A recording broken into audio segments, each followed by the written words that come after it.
당사자의 주장, 진술들을 보면 제 실무 경험상 안녕하세요, 강문혁 변호사입니다. 오늘은 어도어 민희진 대표의 업무상 배임죄 성립 여부에 대해서 한번 살펴보겠습니다.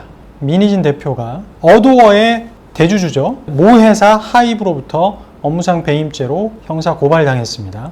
중요한 것은 형사범죄 성립 여부는 사실 엄격한 증명에 의하는 것이고 제3자인 저를 포함해서 시청자 여러분들이 증거를 입수할 수도 없고 증거관계를 확인할 수는 없는 상황이잖아요. 그래서 한계는 있지만 형사 전문 변호사로서 예측은 해볼 수 있을 것 같습니다. 사실 형사범죄가 성립하려면요, 일단 전제 조건이 있어요. 실행의 착수가 인정돼야 됩니다. 물론 여기서 예외가 있는 것이 바로 예비음모죄를 규정하고 있는 일부 형사범죄가 있어요. 대표적으로 살인죄죠. 살인죄는 예비음모만으로도 살인죄의 예비음모죄가 성립할 수 있습니다. 그런데 형법에는 업무상 배임죄의 경우에 예비음모죄 처벌 규정이 없습니다. 그렇기 때문에 업무상 배임의 실행의 착수가 인정되어야만 형사처벌될 수가 있어요. 그럼 민희진 대표가 자신이 대표이사로 있는 어도어에 손해를 끼칠 의도로 어떤 배임죄 실행의 착수로 인정될 만한 행위를 했느냐, 바로 이것이 가장 중요한 쟁점이 될 겁니다.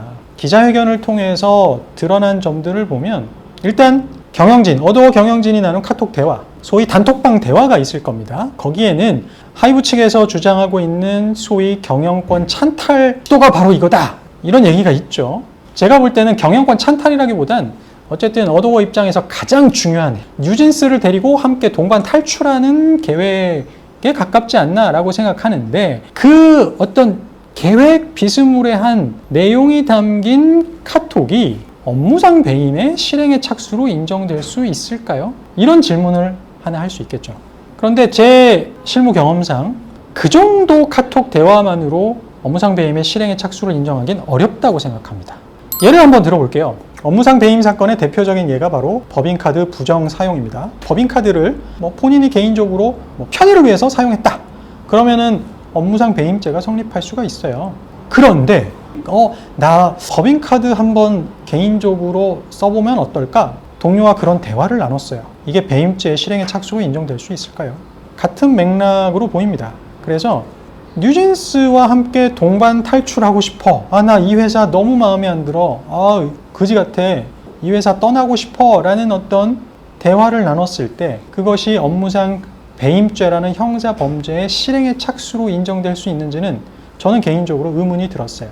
그래서 이거를 민희진 대표 측에서는 사담이다 라는 또 표현을 사용하죠. 이것도 민희진 대표 측에서 만든 하나의 또 대응 전략이라고 생각하는데요. 어쨌든 현재까지 언론을 통해서 나타난 카톡 대화라든지 당사자의 주장, 진술들을 보면 과연 업무상 배임의 실행의 착수가 인정될 수 있을까라는 의문은 듭니다. 사실 이 지점이 하이브가 민희진 대표를 고발한 가장 주된 이유이기도 할 겁니다. 수사기관의 수사를 통하지 않고서는 자회사 대표의 배임 혐의를 밝혀내는 건 정말 어렵습니다.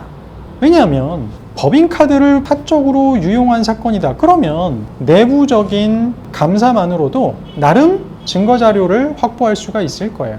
그런데 하이브 측에서는 경영권 찬탈을 모의하고 시도했다, 그런 주장을 하고 있고, 민희진 대표 측에서는 아니 우리끼리 나눈 사담이다, 내가 언제 어도어의 경영권을 찬탈하려고 했냐, 지분 18%밖에 가지고 있지 않은 사장이 어떻게 경영권을 찬탈하냐, 이렇게 서로 맞붙고 있잖아요.